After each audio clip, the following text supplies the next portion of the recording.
All right, I'm going to link together a couple concepts to prove a really, really big concept, and I have to do it quick because my phone only has a little bit of space left on it. So I'm apparently going to practice detachment soon and delete some stuff off my phone. So I'm going to link together the commandment, the one commandment, with a Rumi poem called The Guest House and a little kid song called Pete the Cat to demonstrate what Genesis 2, 9, and 17 mean. Okay? So we got to do this quick. The commandment, when Jesus was asked the most important commandments, what did he say? Not thou shalt not murder. He said, love the Lord your God with all your heart, soul, mind, and strength.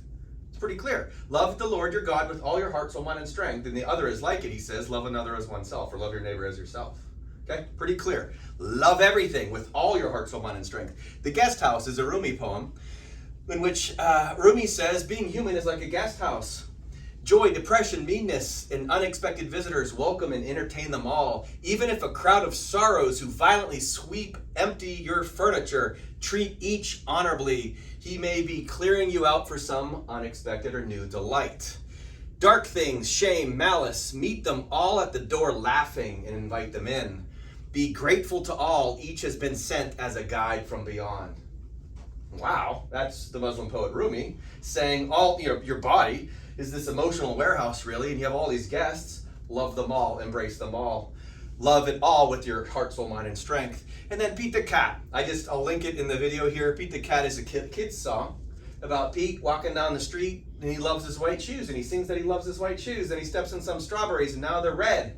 Then he sings he loves his red shoes. Then he steps in some blueberries, and now they're blue. And he sings, I love my blue shoes. Then he steps in some mud, and he loves his brown shoes.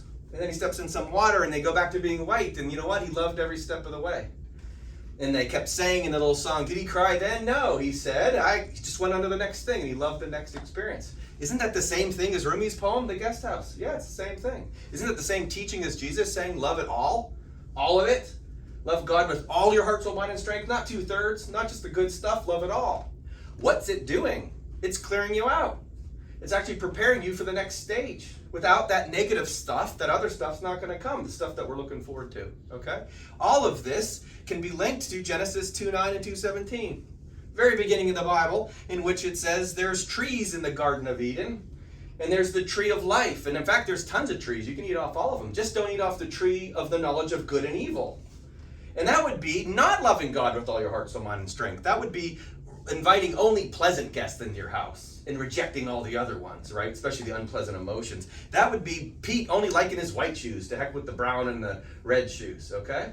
Well, Genesis 2:9 it refers to the tree of life. The tree of life is when you do what all these things are saying. Love it all, embrace it all, recognize that all of it is something you can trust.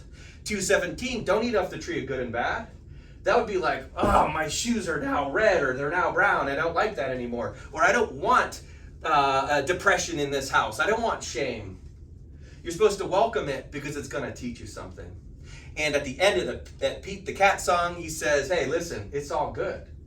That's what Jesus could have said. He could have just said, listen, it's all good. What's the most important commandment? It's all good, right? You can have Pete the Cat teach you that.